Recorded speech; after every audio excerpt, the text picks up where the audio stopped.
winded, but go ahead. We'll bring this regular meeting of the Rushford Peterson School Board to order. It is Monday, June 20th, 2016. We're in the Rushford Peterson High School biology room in Rushford. Director Miro is here in person, and we will take a roll call, please. Valerie Howe. Here. Joyce Iverson. Here. Julie Cope. Here. John Linder. Here. Dean Miro. Here. Taylor Peterson. Here. John Pettit. Here. Thank you. Moving on to item 3, adoption of agenda. We have one addition. Would be item 13 under new business, approving delegation of authority to Superintendent Ayler for finding a new company to provide postage service and equipment for the district. We could add that as item 13 if we choose to do so. Anybody wish to make that motion? I'll make the motion. Motion by Iverson. Is there a second? By Cole. All those in favor of the addition of item 13 signify by saying aye. Aye. Opposed, no. Motion carries. That'll be item 15 under new business. Moving on to the adoption of the agenda. For a motion to adopt it. Motion by Cole. Second. Second by Iverson. Those in favor of the agenda, signify by saying aye. Aye. Opposed, no. Motion carries. Item 4, public comments, limited to 5 minutes per person. Mr. Kolachek, you wish to address the board? Yes.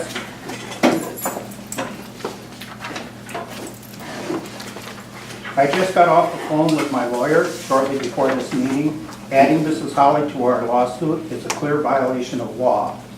You cannot do this without the court's permission and school board approval. The law you are violating is Rule 14.01. And I think it's disgusting what you're doing. Okay, thank you. Moving on to item 5, new school progress update. Mr. Robertson, you have anything for us?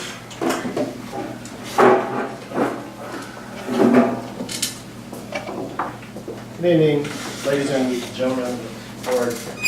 Small change order. It's been 2 months, I believe, since we presented one. It's for $4,810. It's underground work, essentially, for shower heads, modifications, real minor. But the fact that I like to present the change order a month to keep us cutting edge current, it had been 2 months, so this one's rather small.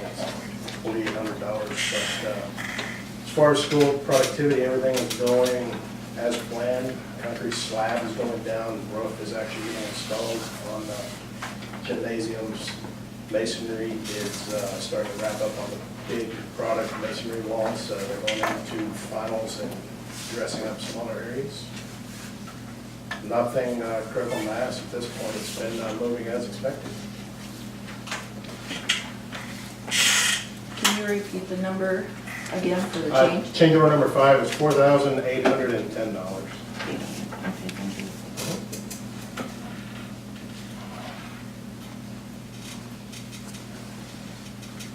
Do we need to approve that change? Or?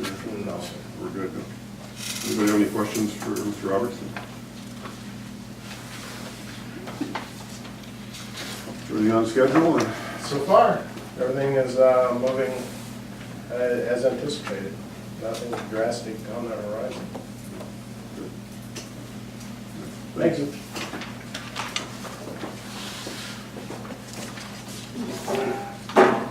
Moving on to the consent agenda, we have the May 16th regular board meeting minutes on pages 4 to 5. The hand payables for May, wires, and payroll liabilities in the amount of $279,653.60. That's located at pages 6 through 8. May payroll in the amount of $265,870.99. June board bills in the amount of $2,351,422.42, located on pages 9 through 14.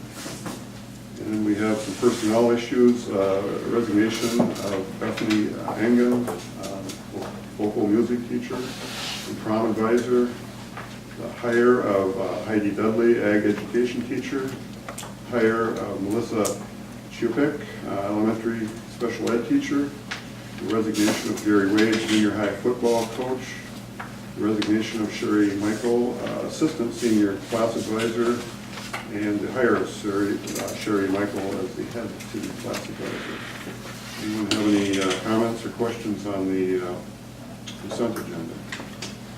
I wish to inform the board that we were saddened to have Mrs. Engen leave us.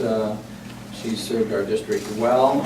She has the opportunity to go back to her former high school and former school, and will be closer to her family. So we're saddened to see her go, but we understand the logistics of all of that, and so we wish her nothing but the best, and we thank her for her years of service with us. The two teachers, anything you wish to add on the teachers? Proposed hire?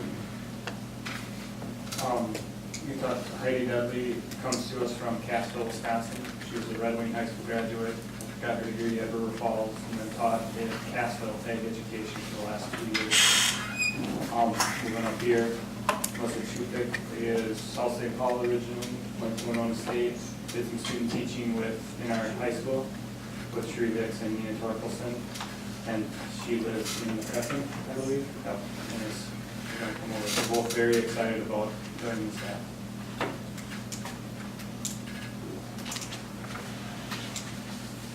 Anybody have any other questions, comments? Look for a motion to approve the consent agenda. Cope makes the motion to approve the consent agenda. Motion by Cope, is there a second? Second by Howe. Second by Howell.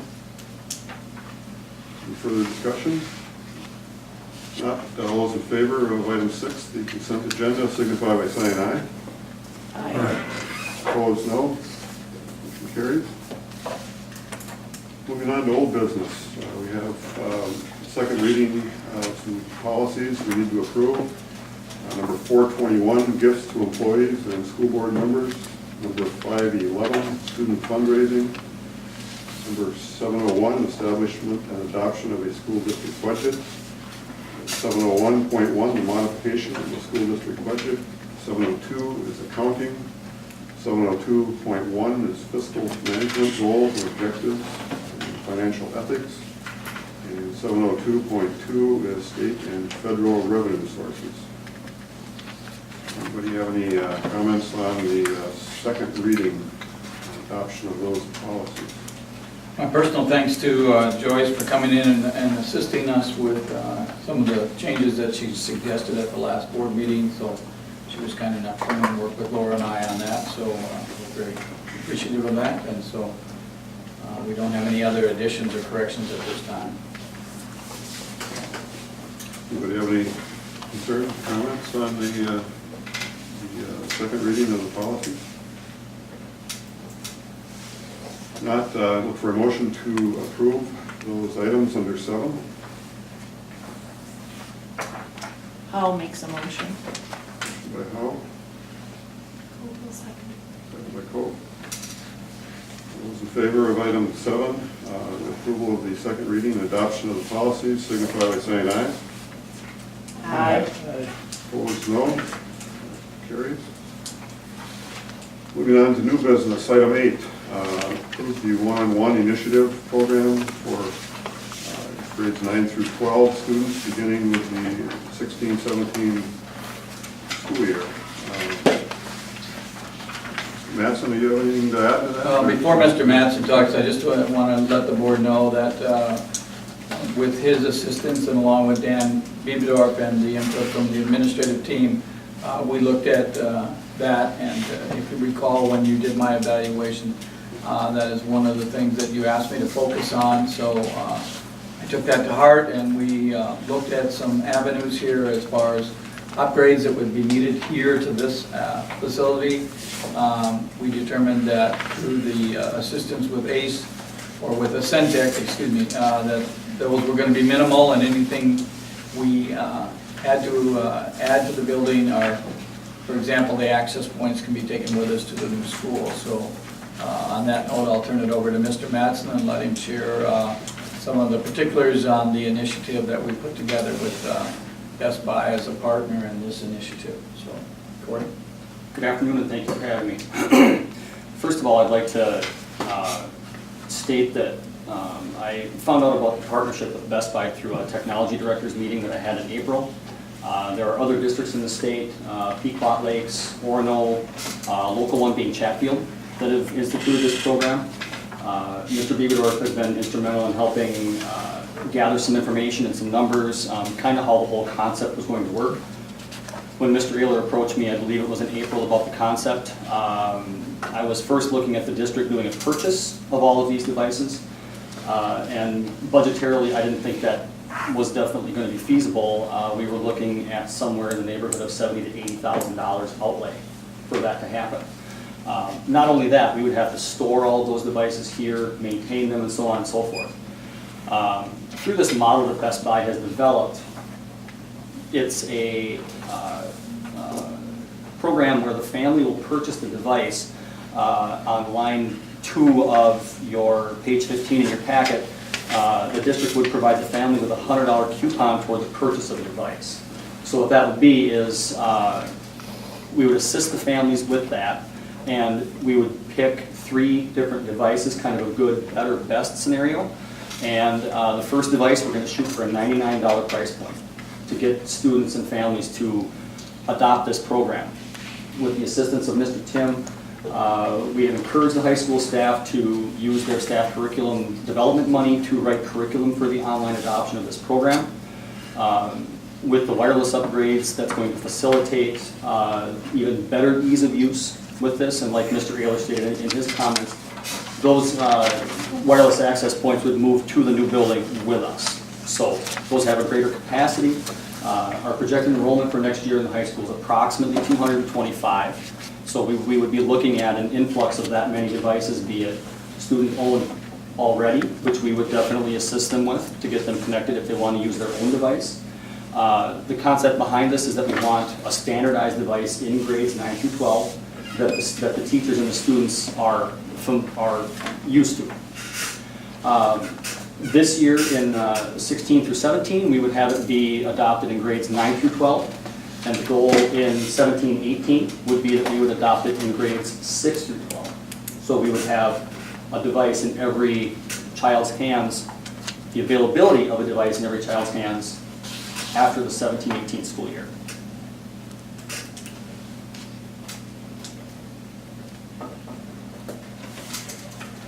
I would welcome any questions from the board at this time if you have any questions or comments.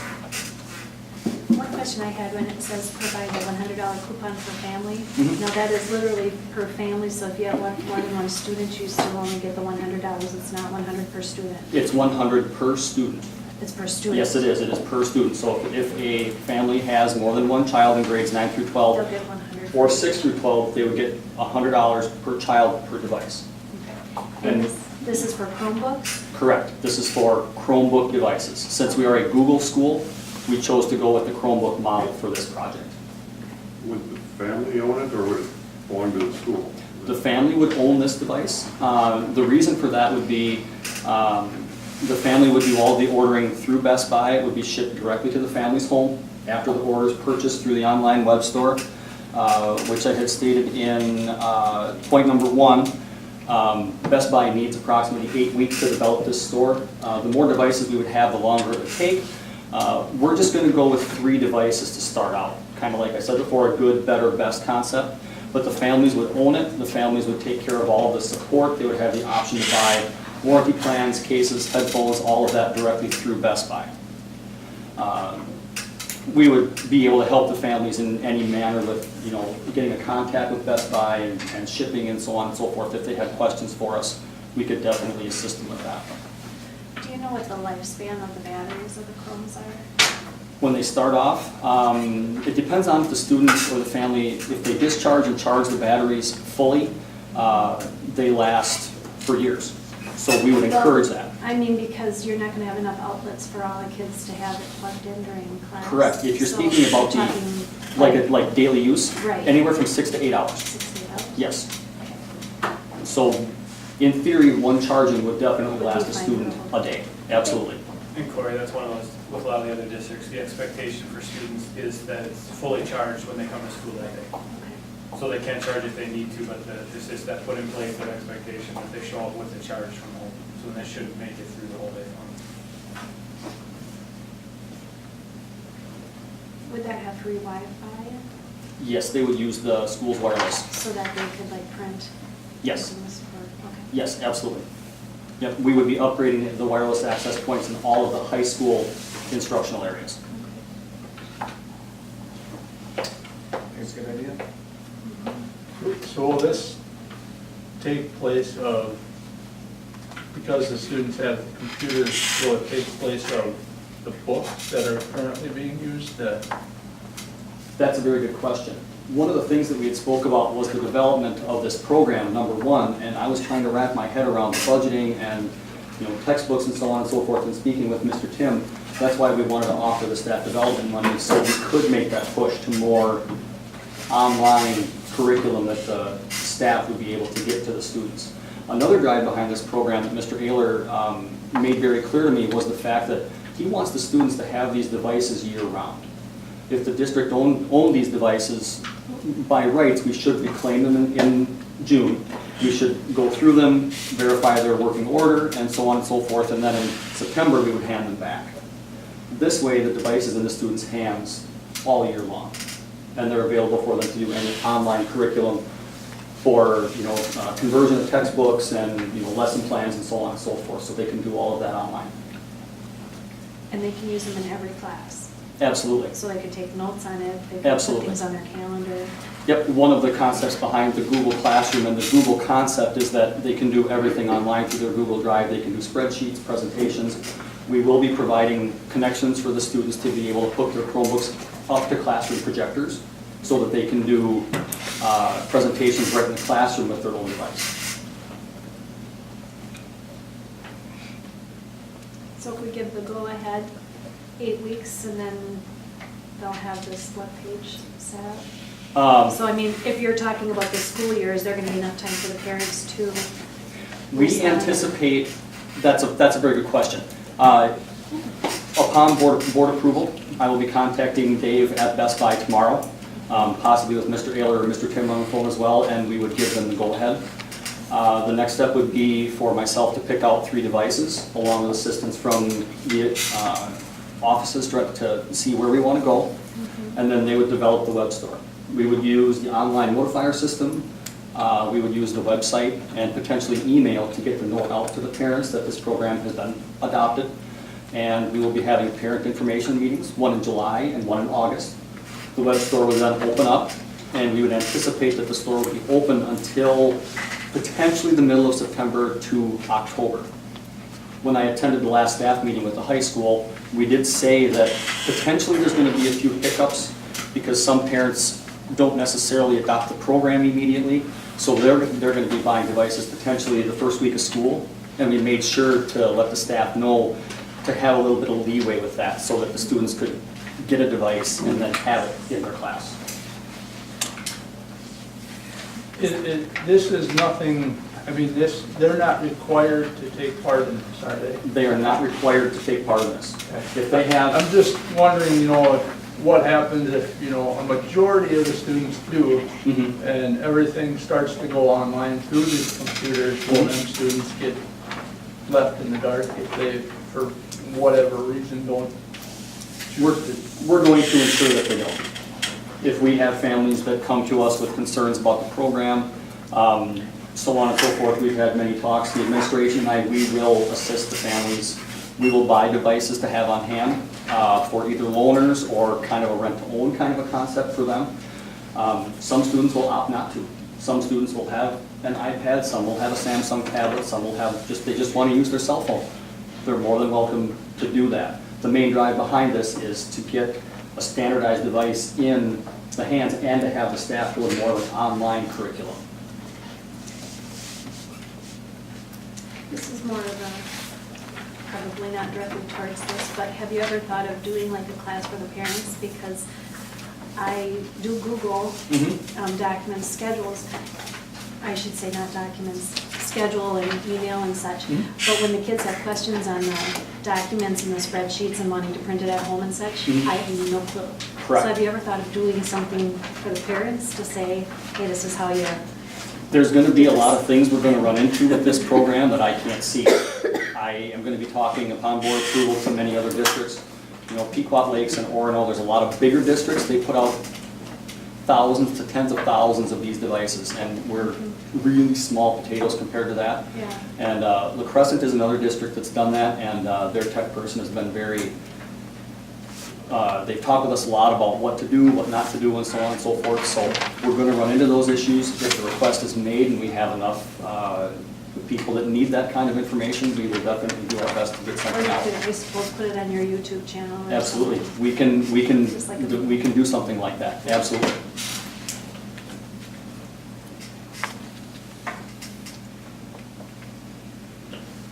Well, nobody else wants to, I'll make a motion to approve. There's a motion to approve the initiative for the 9th through 12 by Peterson. Is there a second? Earl, second. Second by Earl. Any more discussion or questions? I do have a comment, and I believe that I do support the initiative. Something this large, as this initiative is, I think should have had board participation also.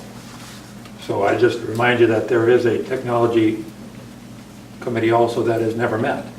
But I think that would be bringing a couple different parent perspectives in. I think as it moves on, that would be an appropriate way to give the board a little more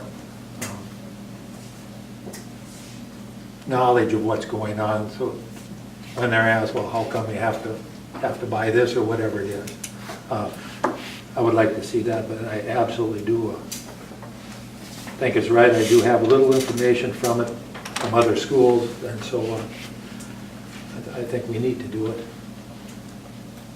And if I may, as I get more information, if you would like me to email that information out to you as a school board, I will be happy to do that. If I have more information, kind of ins and outs and points and so on and so forth, I'd be more than happy to send that out to you. Absolutely.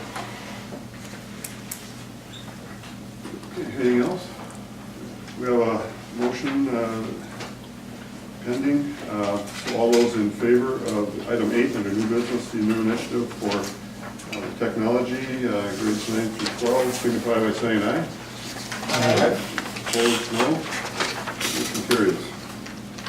Thank you, Claire. Thank you. Moving on to item 2 under new business, approve the first reading of the following policies. Number 713, student activity accounting. 714, fund balances. And item 802, disposition of obsolete equipment and materials. I want to make a couple points about 802, disposition of obsolete equipment and material. I read this one first because of the issue we had with the sand from the new school site. And once I read it, it kind of hit me that maybe we didn't follow this properly in regards to that sand. I understand that, you know, the school didn't need it. And if they didn't have a place to store it. But I still think because of the value, we should have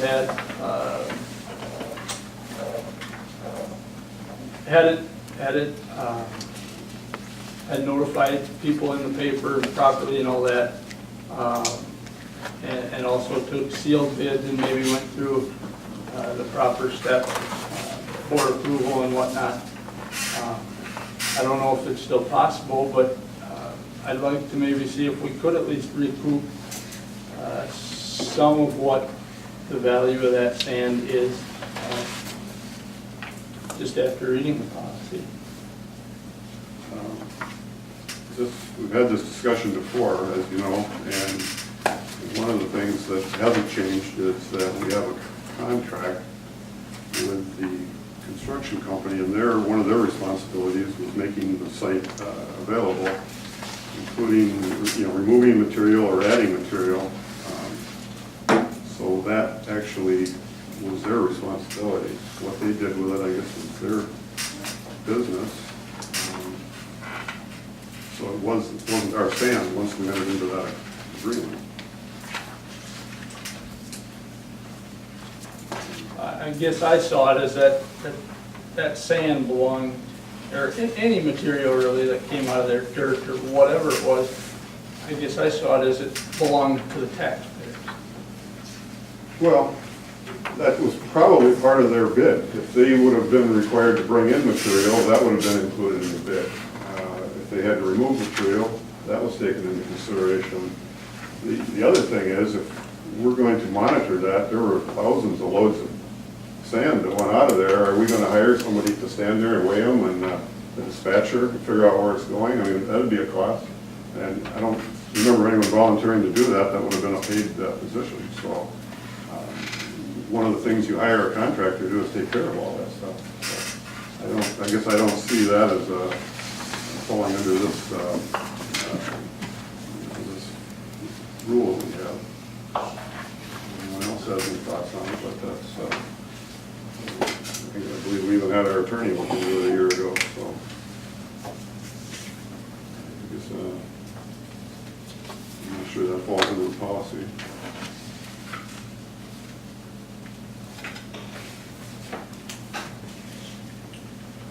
Any other comments, questions? On the same topic, then I think it sure could have fallen into this topic, into this policy, had the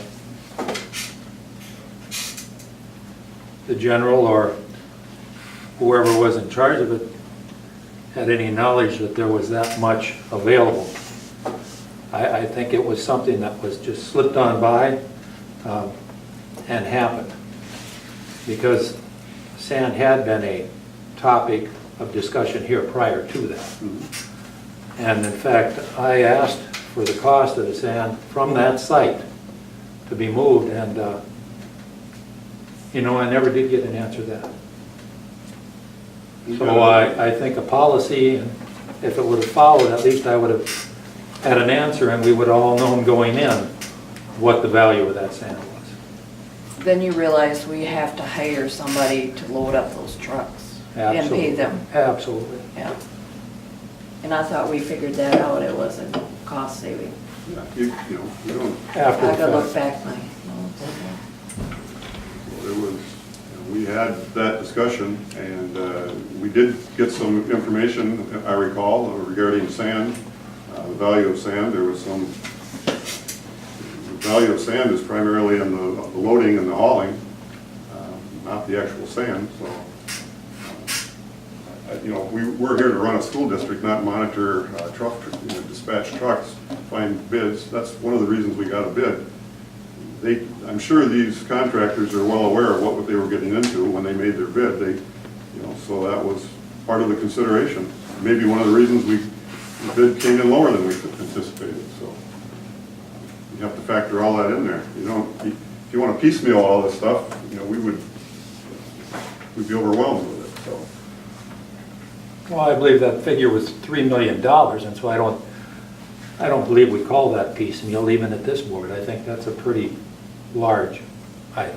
That was including all the moving, taking all the muck out of that site that you wanted to consider as building a school on, down where the water table is about a foot underneath. So, once you haul that muck out of there and replace it with sand, yeah, you're probably looking at a lot of money. It's one of the reasons we didn't go there.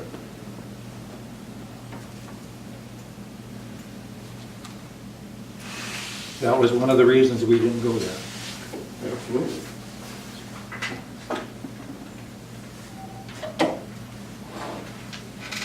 maybe that's one of the reasons you determined we didn't go there, but I don't remember a vote or a discussion on that. So we didn't go there. It's not, That was it's before. not my the fault. agenda. Okay? Those discussions. I'll make a motion to approve the first reading of the 3 policies. Motion by Pope, is there a second? Second by Iverson. Any other comments, concerns? All those in favor of approving item 2 under new business, the first reading of the policies noted, signify by saying aye. Aye. Opposed, no. Motion carries. Item 3, approve the change orders for the new school, change order 5. Robertson indicated we didn't need to approve those, or? That was under the first original approval for Pot Committee 2 to go. Okay.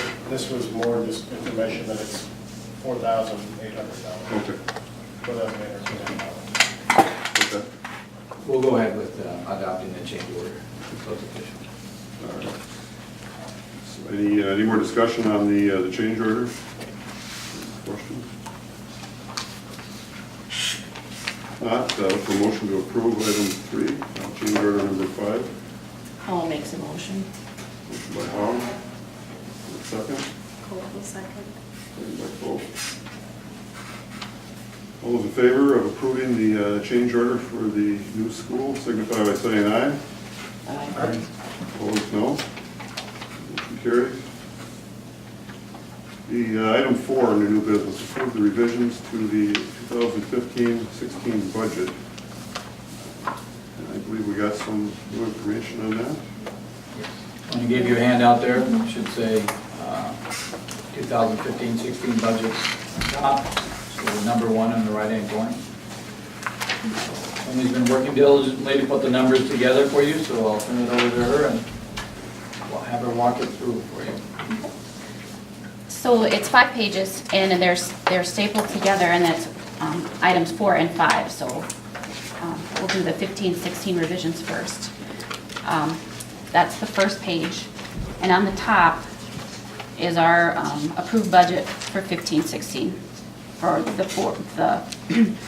the funds listed: general fund, food service, and community ed. Last month we did debt service and capital projects already. We already made those revisions, so these are the other funds that we should approve budget revisions for. We'll start with the general fund revenue. We do this every year about this time, and realistically we could do it another time a year, like probably December, January. Take a look at this too, but we're doing it now, and we could do it twice a year. We do it once. So we take a look at what revenue and expenditures actually are probably going to come in at, like a little closer estimate, and do revisions based on that. Our revenue for the general fund, it looks like it's taking quite a hit, but you'll also see the expenditures decrease quite a bit as well, and most of that is due to our special education.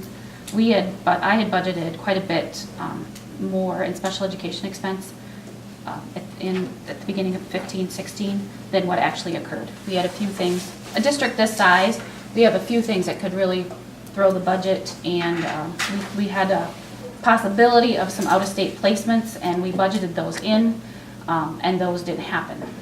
The students are in state and are being serviced in a different way, so we didn't have those large expenses that we thought we might have. So that's a lot of the reason for the expenditure and revenue swings in the general fund.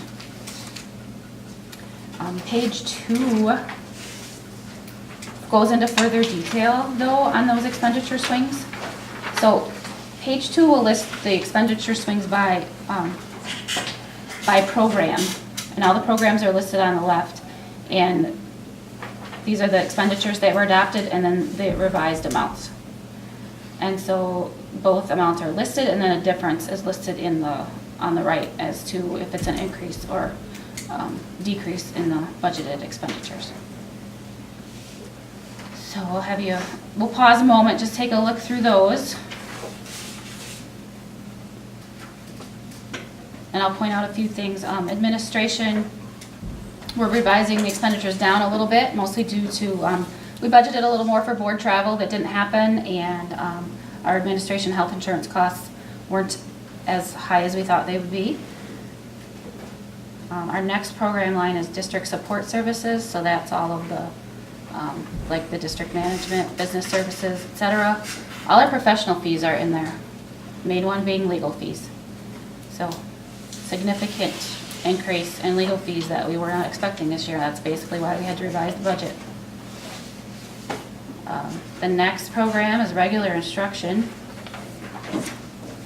And that's about right on. We're gonna bring those down just a little bit, mostly because some of the textbooks and instructional materials that we had budgeted for, we didn't buy all of them, or weren't as expensive as we thought they were going to be. And then you'll, skipping down a little bit, special education instruction, you'll see the large decrease in those expenses there.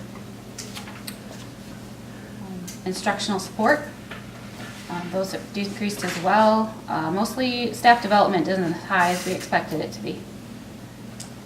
The previous year, we had someone come in and do some consulting services and helping with our staff development. He'd come in internally and do some programs with us, and that program was not, we didn't do that this year, so the expenses were a little less than expected. Pupil support, transportation overall is up a little. And then our program sites and building, we budgeted for a few more projects than what we actually did do this past year. We had a little cushion in there just in case we needed to get some things done. So, but we didn't do a few. I want to say middle school was one of them that we can't remember exactly what we were going to do there, but we didn't get approved to do it. So, and then this winter was a little. I didn't think it was warmer, but the heating costs seemed to be wasn't as fierce as it could be. So our heating costs were down a little. So that was good. So this page will explain, you know, the main changes in the expenditures on the revised expenditure budget.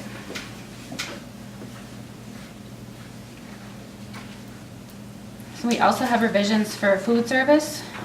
That's changed just a little. You know, our food service with, you know, you really do see these changing laws that we have as far as what food service can offer and what they need to offer.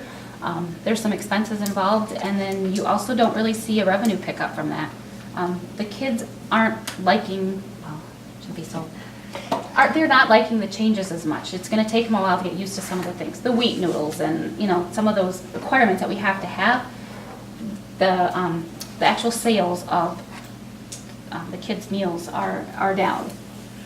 We're still getting aid, but then if the kids aren't eating the meals, we're not getting the aid for them either. So that's why our revenues are down or kind of remaining stagnant in the food service fund, but the expenditures are going up a bit. So we do have a fund balance sitting there. So it's nice to have that fund balance that will, you know, help us through this, and, you know, maybe things will change again, and or, you know, maybe moving to a new cafeteria too, we might be able to offer some things that we haven't been able to offer. You know, as we just don't have the room to offer very many choices and stuff right now. So hopefully that can turn. And then we also have some budget revisions for community ed.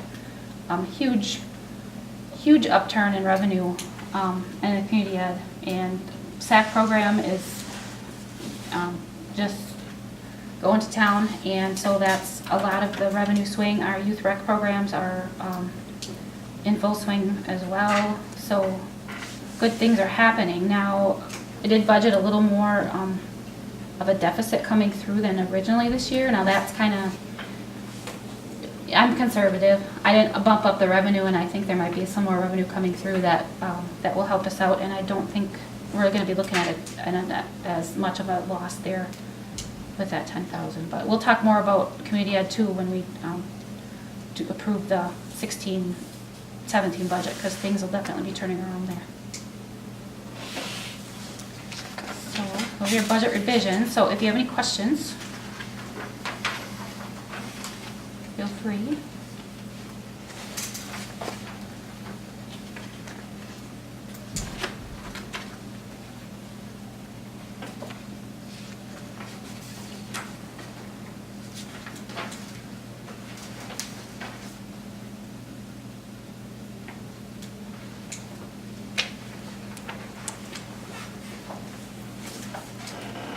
Anybody have any questions, comments for Soren?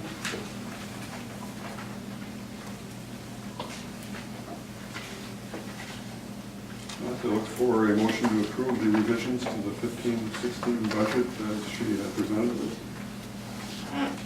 Cope will make the motion. Motion by Cope. Second? Second by Howe. Second by Howe. Any further discussion?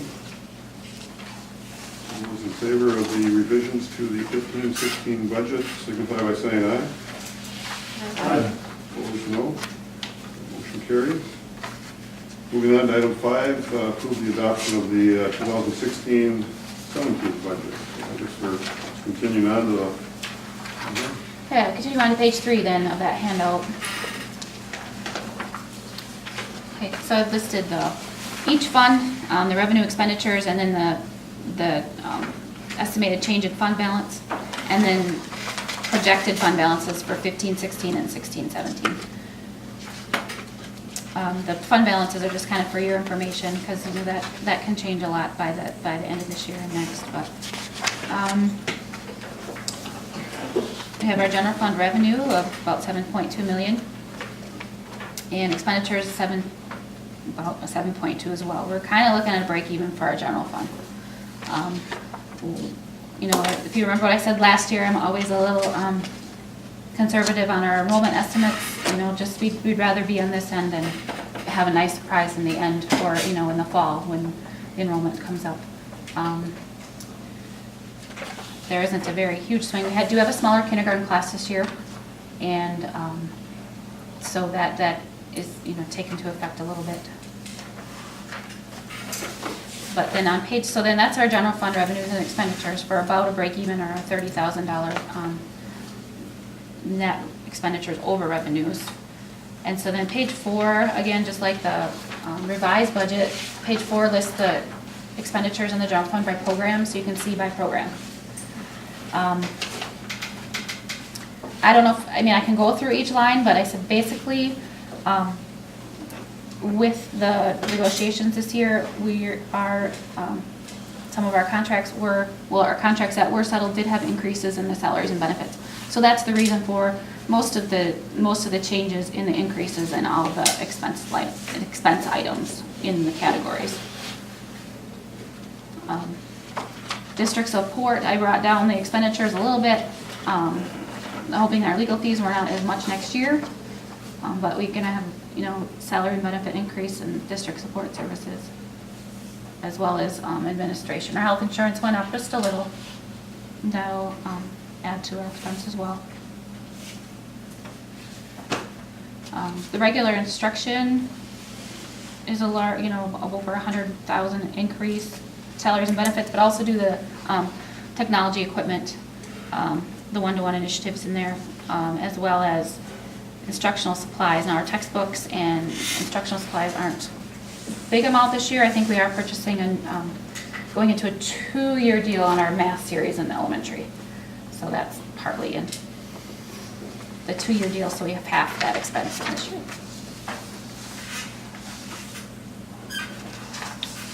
Any questions about general fund, and we can move on to the other funds. But food service, again, just like before, I'm a little conservative on the revenue estimate, and then the expenditures, you know, salaries and benefits went up, so we are forecasting a loss in our food service next year, but fund balance is there to take it. Community ed, revenue is climbing there. Good thing about that, our SAC levy is kicking in, so we're gonna see some nicer revenue coming in for our community ed program. So we should be seeing a positive swing in the fund balance in 16-17.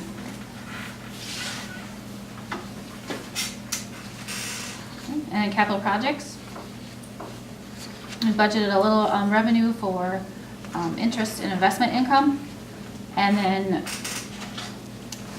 took a shot at the expenditures for through the end of 16-17 for the projects almost being completed.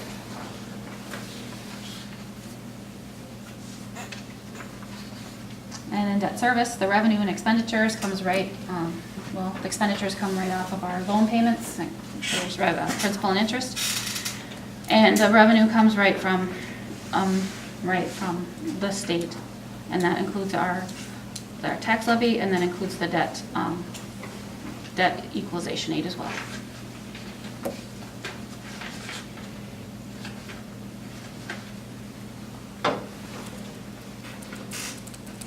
Is there any questions or comments?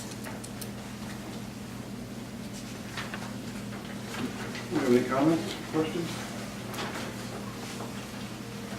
Hope will make a motion to adopt the budget 2016-17. Motion by Coe, is there a second? Second by Hal. No. Any further questions or comments on the 16-17 budget?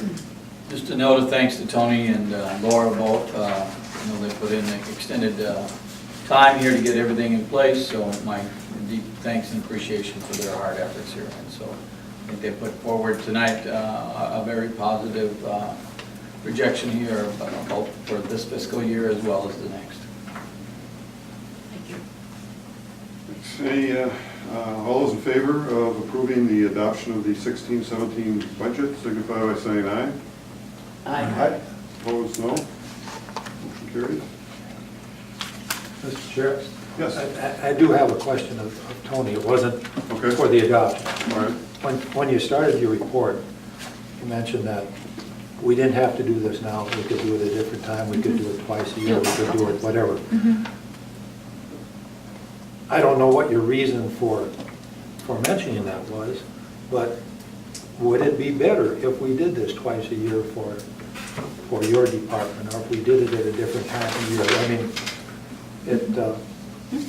Yeah, it'd definitely be better if we took a look at it in the late fall, early winter, and took a look and see where we really are. It helps for planning purposes and, for all the departments too. And then it gets people thinking for the next year, when you start budgeting for the following year, instead of everyone coming with their stuff in June, this is what we need to have. So if we start that budget process a little sooner and get a little more efficient, and that would be great. I don't know how that comes about, if it's policy or what determines how we do this, but I assume that you had a reason for asking that question.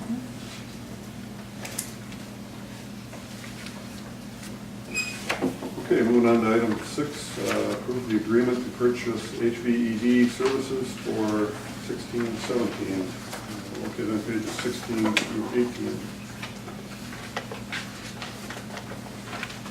This is that agreement, we do this every year, I believe? We do, and it's for the services that we are in need of. Example would be if we need someone to come in with PT services, they provide that. They provide administrative support, they provide administrative services, they do all of the things that assist school districts in meeting the needs of their children, all of their children, so especially those with special needs.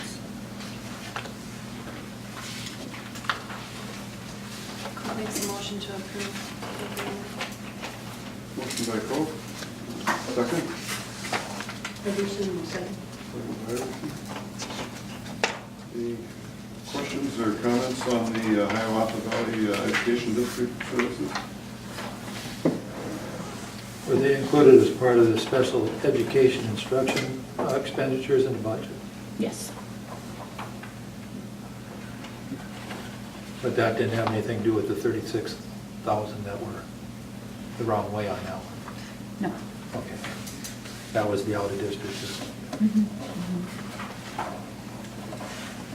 Any other questions on the item 6? Not look for all of the agreement to approve the Hiawatha Valley Education District, signify by saying aye. Aye. Opposed, no. Motion carries. Moving on to item 7, approve the 15-16 QComp annual report. located on pages 19 through 25. Anything you want to add, Mr. Ayler? Well, I want to turn that over to Mr. Tim, that's his thing, and so he spearheads this for us, so Mr. Tim. Yeah, this is just an information we use for at the end of every year, we have to do an annual report on QComp, interview teachers, teacher leaders, and kind of report to the state on how we're doing and what we want to do differently for next year. Kind of highlights what we're kind of thinking for next year is with our mentor-mentee program, making sure that we meet more frequently, have our QComp committee who oversees and who's leading the mentor program, make sure they meet at each in-service or meet before the start of the year, then after each quarter is to check up on them, see how they're doing, and kind of create a checklist of items to go through. And then one of the big things that we're going to push next year through that too is a book called Becoming a Reflective Teacher. And staff's going to, they write, each year they go through and as part of the new evaluation observation model with the state, we're going to have them they write goals for themselves. We're going to have them write goals of certain different areas where they want to improve. And then when Mrs. Shepherd and myself or our teacher leaders or peers observe them, they're going to have those on there so they can talk about those things too. So really trying to make it a continuous learning type of thing for our staff as well. I think it's a tremendous program. I was really impressed by the results that you're getting and the future goals as well.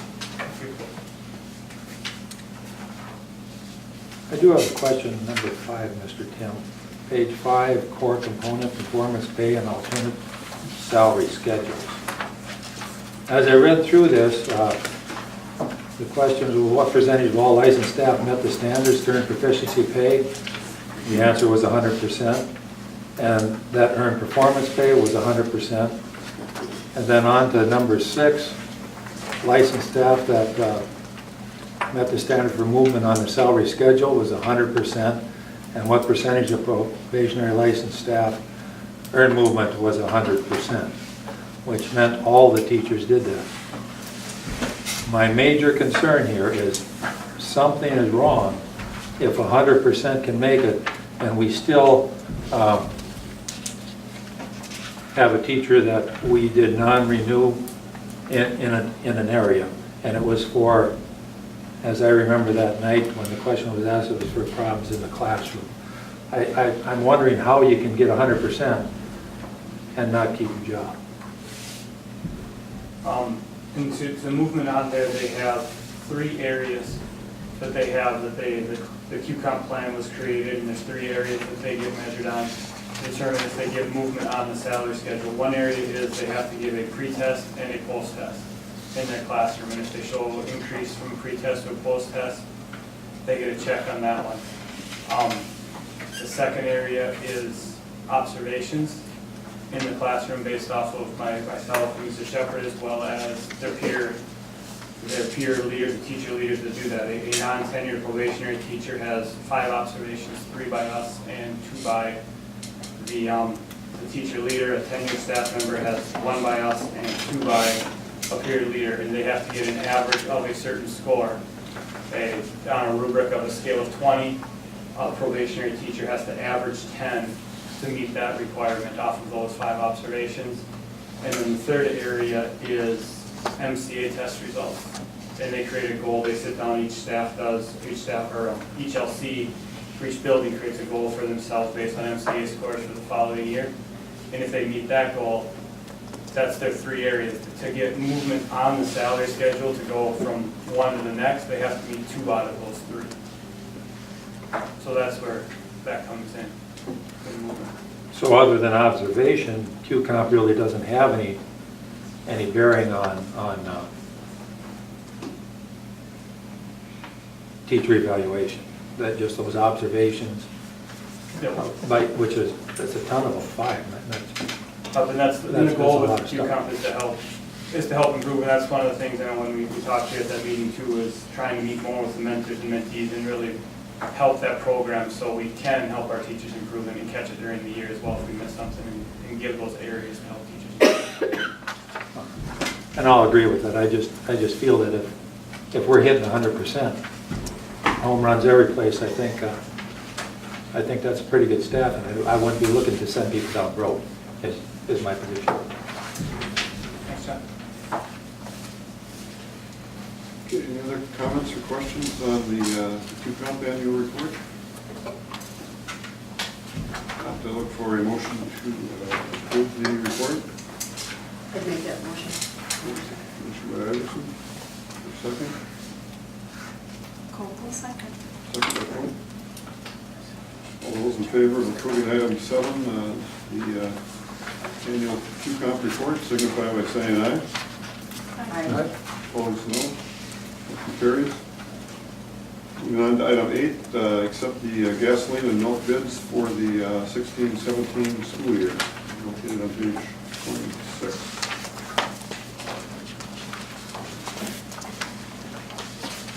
Please note that when we put these together, the price of gas obviously has come down, like today's price is $2.12, but when we put this together, it was $2.25, so you might ask a little bit about that. But again, as we put those together and based on suggestions and how close it was last year, there is a separation there between Bam's Corner and Quick Trip, so we ask you to take that into consideration in accepting that. And on the milk bids, we only received one, and that's very consistent to what we had last year. Any questions on our milk and fuel bids?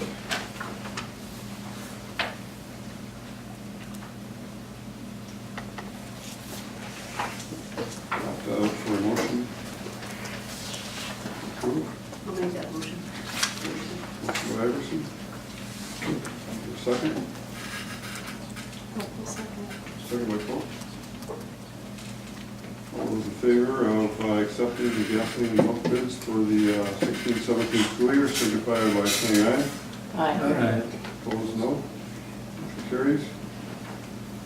Item 9, approve the continuation of the process of seeking quotes for transportation for the 16-17 and 17-18 school years. Any updates on that, Mr. Head? I do. Our Transportation Committee, made up of Director Miro, Director Peterson, Director Pettit, decided that as we looked at that it would be advantageous for us to go out and seek quotes, which we did. We did that so that we could have quotes in, so we did that after the May board meeting. That decision was reached unanimously by the committee, and then those quotes are due in on July 5th, and we hope to have bid opening on July 7th. So we're asking for your approval for us to continue that process. Any questions, comments, anything the committee wants to add? Looking for a motion to approve the continuation of the seeking quotes for transportation. Merrill will make the motion. Your second? Second. Second by Pettit. All those in favor of approving the continuation of the process to seek quotes for transportation, signify by saying aye. Aye. All those opposed? Motion carries. Item 10, approve the resurfacing of the parking lot of Nigley Field. Yeah, thank you. We've been working with the city on utilizing the old blacktop material that was part of the Highway 43 construction last year, and the city is willing to work with us on that, and we're estimating a cost of approximately $3,200 to do from where the entrance into Nigley Field down to the blacktop that goes into the parking area down there. I think it'll be a nice addition. It'll keep the dust down and fill in some of the potholes that we have there, so. When would that be done? As soon as it's approved, the city's ready to go to work. Merrill will make that motion. Motion by Miro, for a second. Cole, second. Second by Cole. All those in favor of approving the resurfacing of the parking lot for Nigley Field, signify by saying aye. Aye. Opposed, no. Motion carries. Item 11, approve the water line easement with Doug and Marie Botcher. Requires a roll call vote. We have some additional information. You do. Laura would have presented you a utility easement when they dug in the water line. Just so you know, the water line goes completely around the school.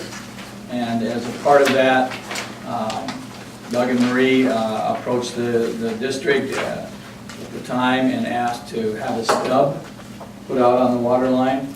And so we agreed to do that. And so you're granting them permission in the event that anything would happen to their water line from their property line to where they hook onto our main, or the main that's there, because once the building is completed, we turn the water line over to the city. It becomes the city's water line. But anyhow, this was all planned for, and now we're just at that point where we need to finalize the drawing for this yet, and Tim is working with us on that, and we'll be working with Ron Spoden of ATS&R to get all the coordinates in there, and so then we will have that attached to this document as well. Our attorney has looked it over. Doug and Marie's attorney is looking it over at the present time, so we should be good to go. Be happy to answer any questions or concerns you might have. Anybody have any comments or questions on the utility easement for the Boschers? This is just for a single lateral coming out there? Correct.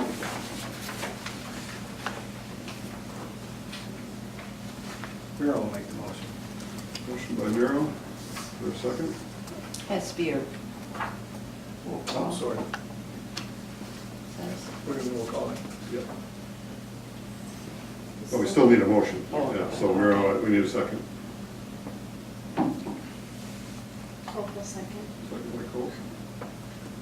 Any other questions on easement, water line? Okay, we'll proceed to the roll call then. All those in favor will signify by aye, and opposed will be no. Valerie Howe, Aye. Joyce Iverson, Aye. Julie Cope, Aye. John Linder, Aye. Dee Miro, Aye. Taylor Peterson, Aye. John Pettit. Aye. Motion carries 7-0. Moving on to item 12, approve the recording of the Grimsrud roadway agreement located on pages 27 through 33. That also requires a roll call vote. Just to bring the board up to speed, Dan and Mary Jo earlier last fall gave their permission, and in fact in July signed the agreement. They have one addition to that on page 2 of the document. Item number 11, they have asked to include that. This has been reviewed by our attorney, by their attorney, and it's good to go. So happy to entertain any questions you might have. Yes, I do, Mr. Chair. Yes. Why do we use the term roadway for ingress, egress, when they want an easement for a roadway? I think anybody can see that this road isn't going to be a road to nowhere, that there's developable land and things beyond this. We've already gone to the city to get a variance for the size of the roadway. So why do we include this egress, ingress? The roadway is a roadway, it's a public road to a public school. There's no reason not to, or no reason to constrict it to these special terms. Well, this is a private road. This isn't a public road. At some point, it could be a public road, and this easement would be changed then, I would imagine at that point. But at this point, it's just an access to their property. What did we get our variance for? Which variance? To build this road, because it doesn't meet city Well, it's requirements. just upgraded. It actually becomes a service road. Grimswood permitted us because the drop-off area is on the northwest corner. So instead of us having to build another road right next to their road, they thought it was advantageous to build a road, and it's really a service road for our school. It's not meant to be a public street. The city has given us the guidelines that we must adhere to as far as the width, just for a service road. So it goes to our property marker, and then it stops. So when we went to the city for variance together, we told them that this was going to be a service road only. Why? Why do we want a private road going around our school? Why isn't that public? It's a public school. I don't understand the reasoning. We gotta build it to the city's requirements. We gotta build it to Grimsrud requirements. And I know that the Grimsroods are looking to develop their land, so it's going to be a roadway, one way or the other. Well, that can be developed we're at this point, they're at another point, and at this point, we need access through their driveway, or their access road. At some point, that may be a city street, but we don't have any control over that. Well, at the point that we build it, it should be a city street, is what I'm saying, to the end of our property, because that's what we're going by, those are the regulations. And if they want to develop it beyond, yes, they could then do it also, but why are we only granting them this restriction when it's going to be something that we're going to have to deal with later? Why don't we just leave it a roadway? The roadway has restrictions, we can't park on it, and it's too narrow for a full city street. That's why we had to have a variance. So why restrict it? Let's just give them an easement for a roadway going through there. Future would tell me that's exactly what's going to be there. Well, and it can be done at that point. I mean, but at this point, this is what they've agreed to. So, if the city and the village get together and figure out how they want to get it worked out, then we can make that adjustment. If that's what it requires. But right now, we don't need a city street there. It's still going to be available for public use. You're dropping off the turnaround there, so.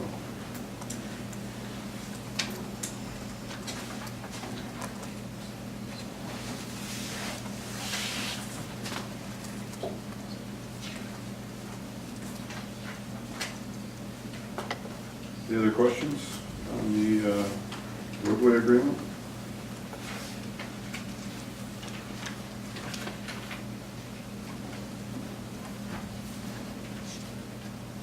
Is your understanding that the Grimsroods are ready to sign this as it is? Correct, yes, and they would like to have it recorded as well. And so you're approving the agreement and you're approving the recording of the document as well.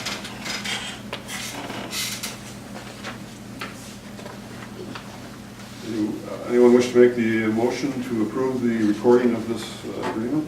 I'll make that motion. Motion by Iverson. Second? Copeland, second. Cope. Any other discussion? All those in favor of item 12, approving the recording of the Grimsrud roadway agreement? Sorry, we need a roll call. Start over. Valerie House, Aye. Joyce Iverson, Aye. Julie Cope, Aye. John Linder, Aye. Taylor Peterson, Okay. John Pettit. Nay. Motion carries 4-2. Moving on to the superintendent's report on pages 34 through 41. Mrs. Field? Item 13. Stand corrected, item 13, you're right. Approve delegating authority to Superintendent Ayler for finding a new company to provide postage service and equipment for the district. We are currently using Pitney Bowes, and we know that there are others, vendors out there that can provide us a better price. So we're asking you to allow me the ability to secure some quotes so that we can bring those back to you at the July board meeting. So we're asking you For to, equipment, what do you equipment, do you know? Like for something? postage, yeah. Oh, You have to, like right now, we're leasing the equipment from Pitney Bowes. okay. Yeah. And we know there are other vendors out there that can provide us the same service at less cost.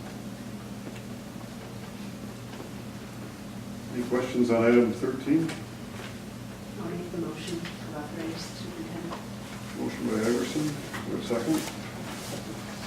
Copeland, second. Second by Cope. All those in favor of item 13, approving the delegation of authority to Superintendent Ayler to find a new company to provide postage service and equipment for the district. All those in favor signify by saying aye. Aye. Opposed, no. Motion carries. Okay, now moving on to superintendent's report on 34 through 41. Just a couple of things here on the Kids Club, summer recreation. You know, we have about 24 hours to make a transition from the end of the school year starting our summer program. So Just want to take this opportunity to thank Mrs. Lawson and Joe Rasmussen and Holly Eckern. They just do this seamlessly, so everything has been highly organized, very efficient, and it goes on without a hitch. And the same for our summer school and our summer food program, so all of those things flow very nicely. So extremely appreciative of the leadership and the organization and just the efficient manner. Right now with the summer meals program, we're averaging about 70 for breakfast and 160 for the noon meal. So it works out extremely well for us because the camps that are held, as well as our summer school programs, can take advantage of that, of those meals. So the coordination is excellent. A note of congratulations, boys track won the Class 1A state title this year, and a suite competed in the girls track. So congratulations to them. Mr. Jim will talk briefly a little bit about the welcome back on Saturday. Boys golf, we had Kyle Wiedemann that qualified for that and placed. Trap shooting and was up in the state competition. We had some very successful turnouts there. Kiana Peeler won the state junior varsity in her age group and came in third overall in that. And so our thanks to Toby Lind and Jimmy Peeler for serving as a volunteer coaches for that entity, and we were very proud of the efforts of our student athletes, especially throughout the spring competition. Want to take this opportunity this evening to let the board know we extended our congratulations to our staff for their years of service, so they're listed in your packet there as well.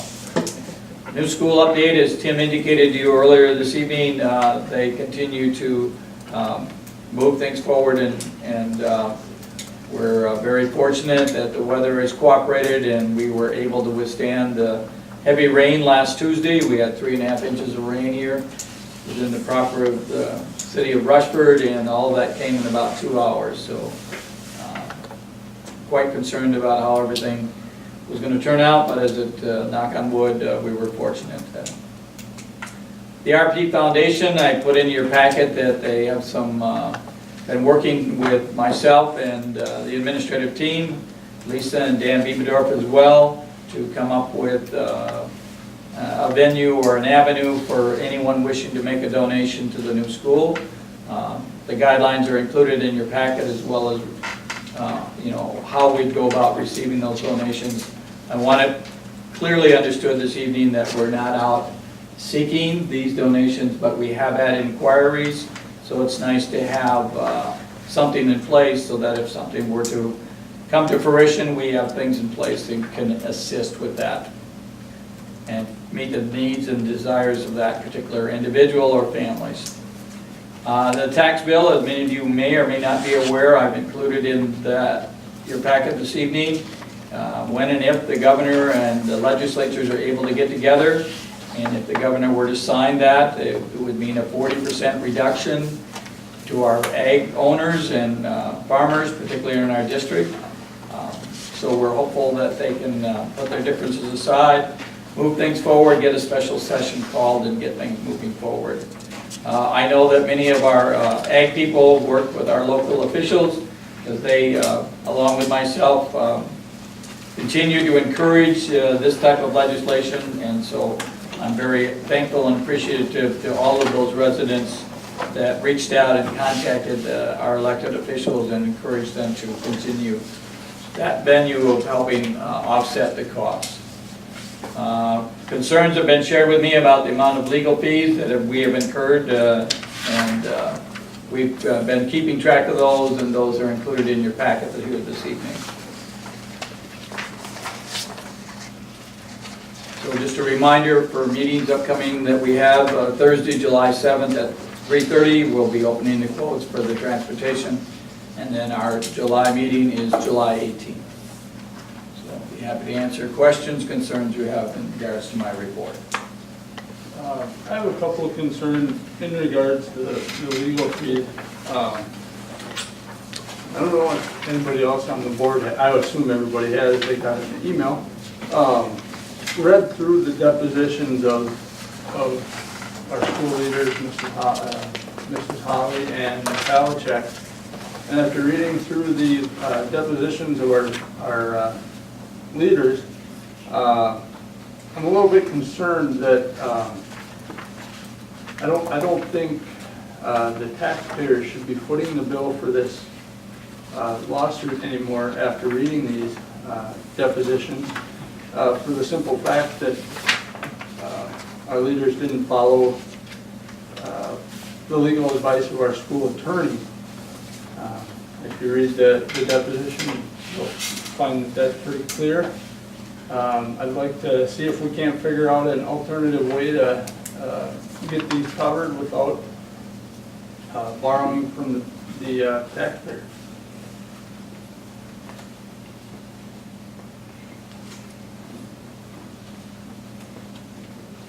What's your recommendation?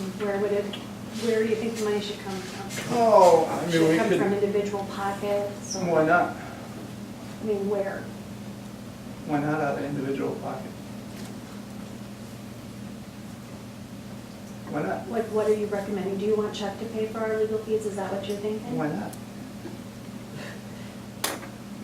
It'd look good the next time we tried to hire a superintendent, wouldn't it?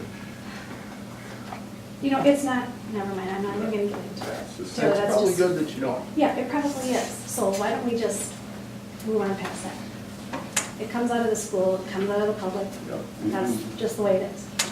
It's got to be dealt with, it'll be dealt with, and it'll be taken care of, just like the other ones, so, you know. You take care of this stuff as it comes up, you hire professionals to take care of it, and you move on. Just for information, John, could some of this have been handled through the Minnesota Superintendent's Association? I know when I was teaching, if something like this came up, I would get support from the teachers union, including a lawyer. So I'm just wondering if, But this isn't a This isn't- superintendent Yeah, case. this isn't This a is a suit school against the case. superintendent. School board. This is a- I'm referring to what Director Peterson just said. You're interpreting his, there's different interpretations of what he has said, and I would disagree with what he said, as would a number of people. So, be that as it may, this is a school district issue, not a superintendent issue.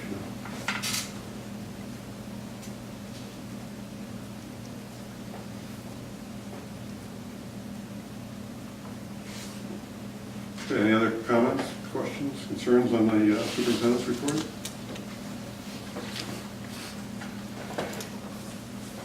Moving on to community ed.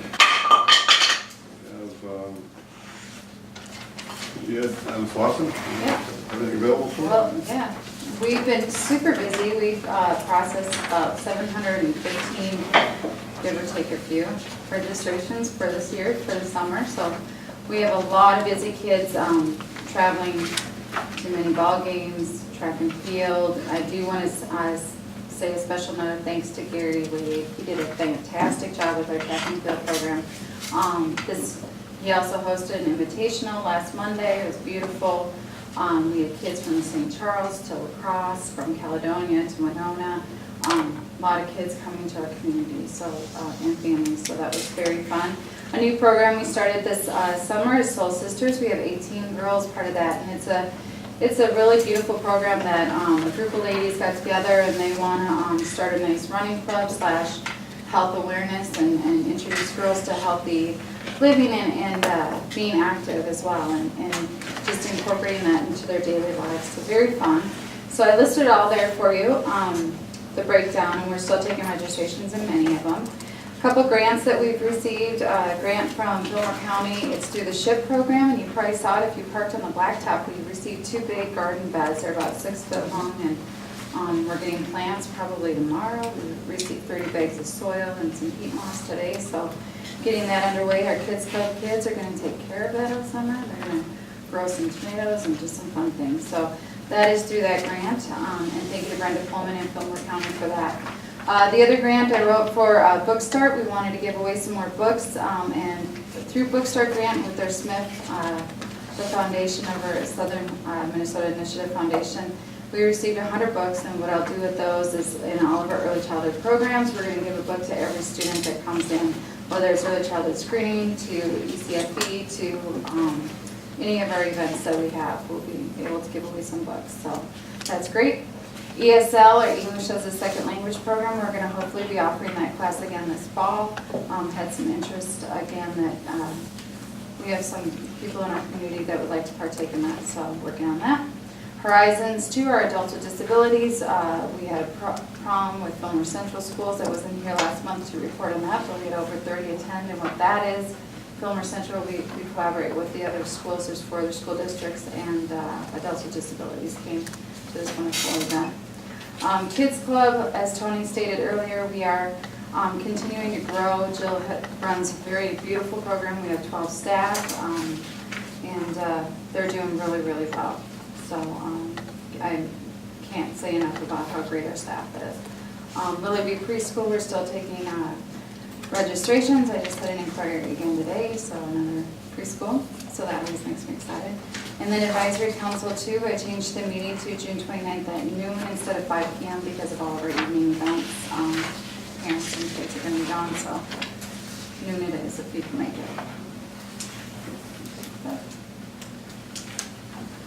Thank you for doing such a great job. Thank you. All these interesting programs. Yeah, it is. Especially, I like the one about Soul Sisters. It is a great And the one. shift that you got in. Thanks. Good. A lot of stuff going on, so good.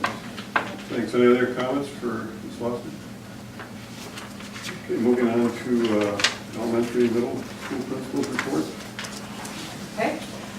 I listed first for the A1, the 6th and 7th and 8th graders that were on the A honor roll and the B honor roll, and you can see the list is quite long and wonderful for all the students who worked so hard and achieve those goals for the fourth quarter, and most of them were on the other quarters as well. At the end of the school year, I was able to attend the Special Olympics this year. It was held in Winona.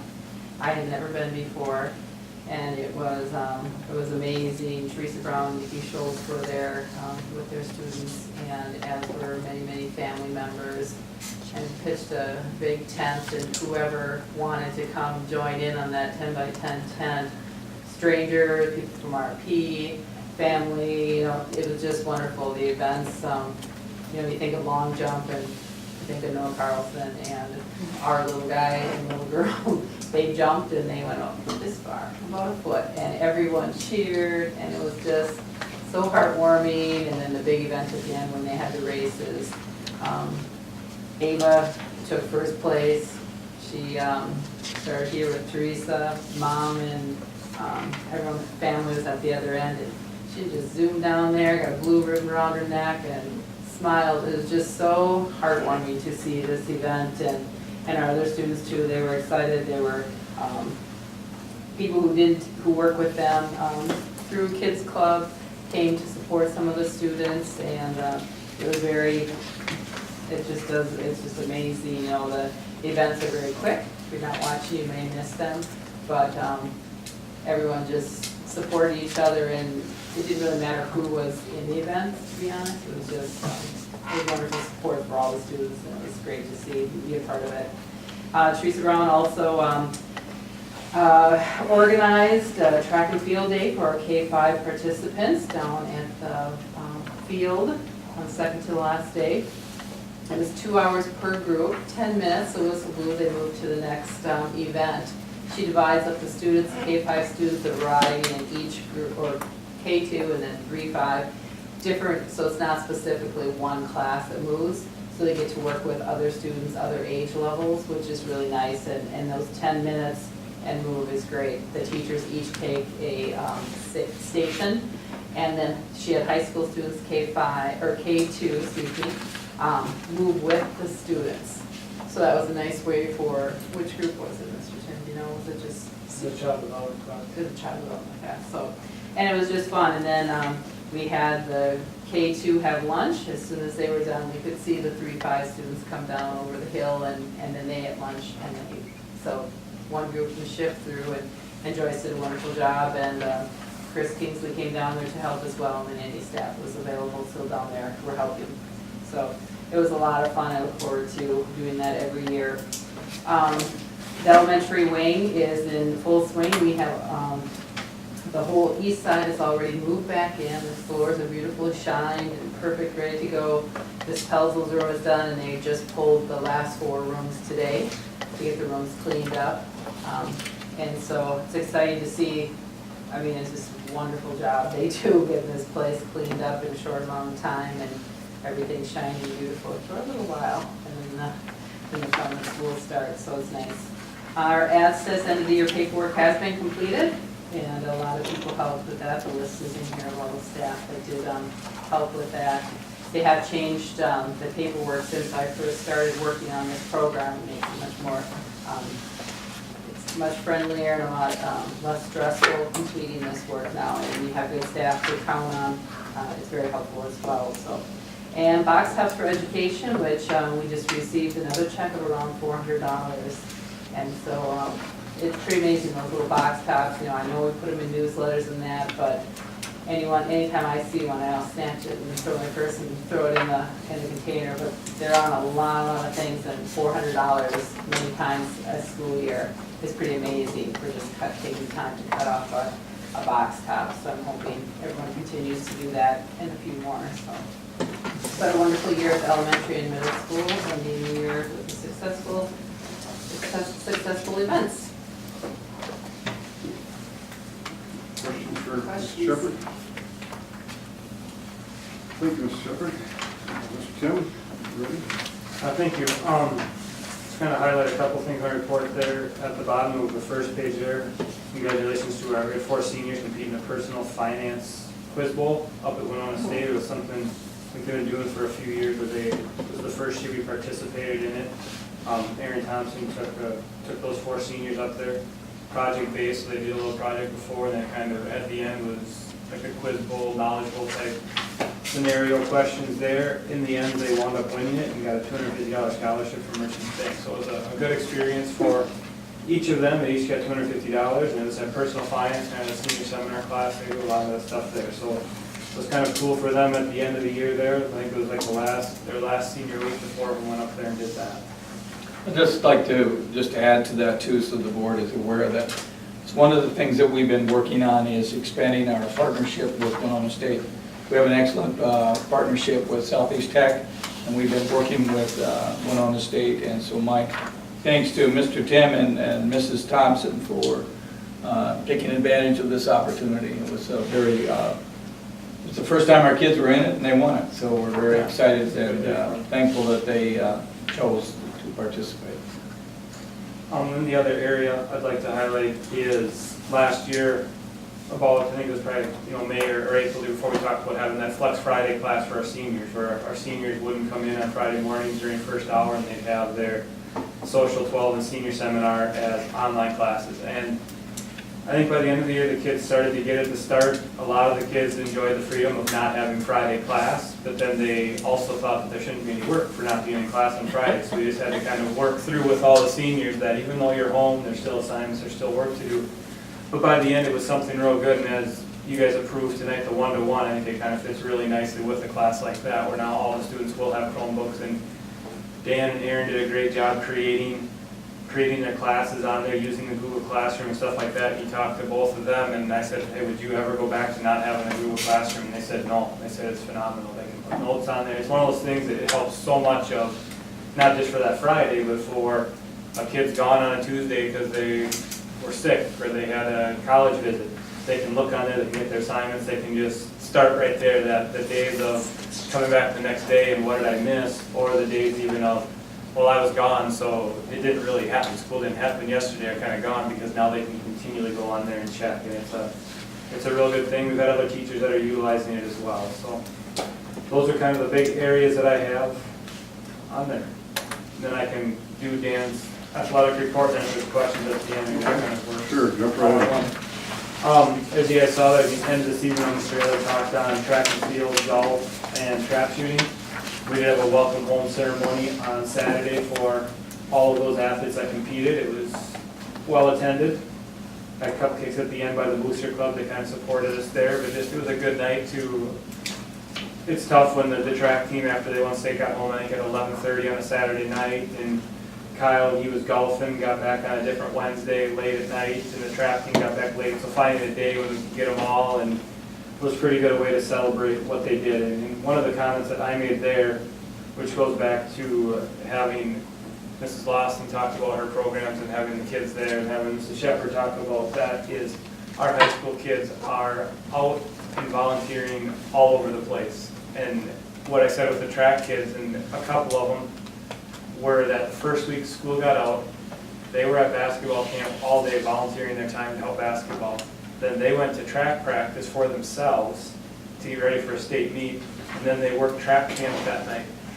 So these kids are out there volunteering their time, helping out, and it's one of those things that I don't think, our kids don't get enough recognition for that volunteering of all the stuff that they do that's above and beyond. And sometimes I don't even notice it, and it's just they're out and about. And I mean, it's a lot of our kids, you ask them to do something and they'll do it in a heartbeat, and it's just phenomenal to see that and going through. So the more we can reward our kids and congratulate our kids if anybody sees them out and about doing stuff with just that community service aspect. And I know, I think it was you, Julia, that sent me something about a letter for service learning and stuff. And there's one of those things I'm kind of looking at for not just sports, but in general too. If there's other schools that do that, though, either they can get a letter for service learning or they can get a credit for service learning, kind of like our community service, or some schools even do.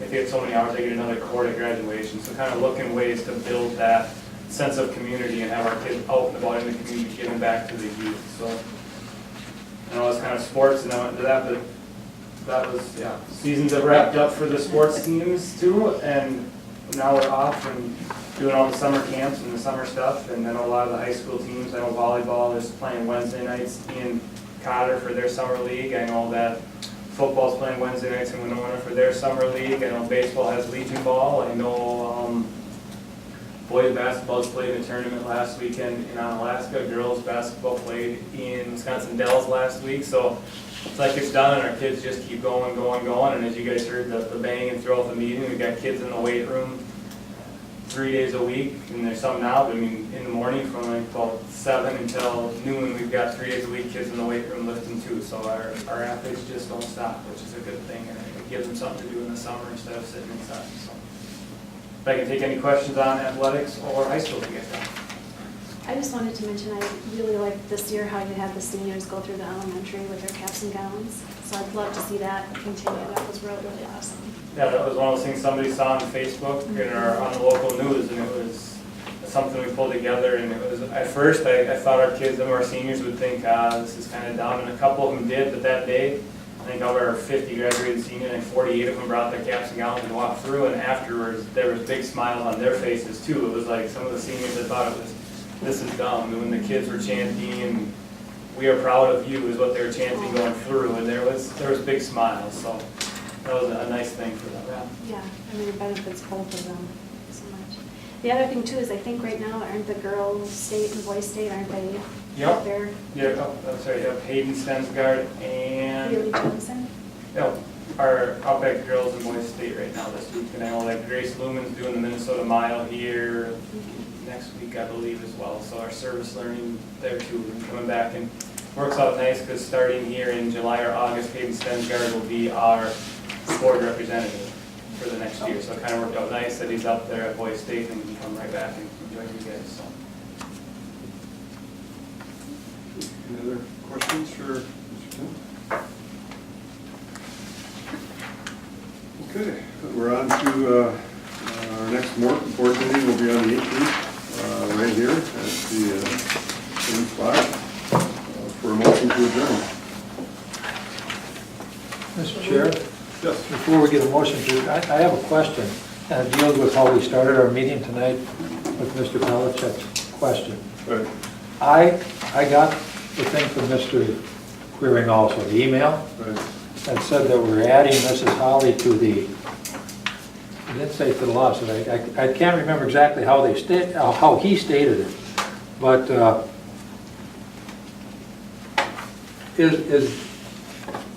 I didn't get anything clear from his email except that this is going to happen. So I'd like to know if we are in fact suing Mrs. Holly, it didn't say that in there. Or if we are just adding her to the suit, but I thought we were getting sued, not the Pavliceks. Those were two questions I had, and I just couldn't figure out from the email from Mr. Queering what the, what our intents really were, because I thought if we were gonna find somebody to sue, that we would probably need board action for that rather than Mr. Queering's action. According to From- MSBA, they said we needed board approval unless written permission was delegated to the whoever, board chair, superintendent, or whatever, but I don't remember delegating. Let me say, I also inquired about this, and the distinction was between it being a current suit versus a new suit. So I can't remember the exact language. That she was named as a third-party defendant, which is a continuation of the same lawsuit. So it's not that we're suing her, she's just being added as a party. She's being added. She got a notice that said you are being sued. If I might add, I read through that whole thing from Mr. Query, and at the end, it states that any damages that the school suffers from this lawsuit will be passed on to Mrs. Holly. I don't think it said passed on, I think it said shared. The bottom line is, we have an obligation to protect the school's interests, and that's what we hired our attorney to do, and that's what he's doing. And we approved the action going forward, and it will continue to go forward until this is resolved. And unless the majority of the board tells us otherwise, then I would say we follow our professionals' legal advice and follow on with the suit and get it resolved as quickly as possible. Why are you asking for a continuance then? You're out of order, Mr. Pavlicek. You're out of order. You're a jerk. Well, appreciate the comment. Any other comments or questions before we go? What you're saying is that we, according to our legal people, we do not need to do anything at the board level in order to include Mrs. Holly, or are you assuming that the board's in favor of it? I'm missing what you're saying. I'm not assuming anything. We gave our attorney to go forward to resolve this lawsuit, and that's exactly what he's doing. So we're not, It's up to him to determine what the strategic plan is, not us. We're not going to micromanage our engineers or any of our professionals. That's why we hire them to take care of our business for us, so we pay them for. and that's what I want, I want to know that it's not something that we should have acted at the board level. We already did.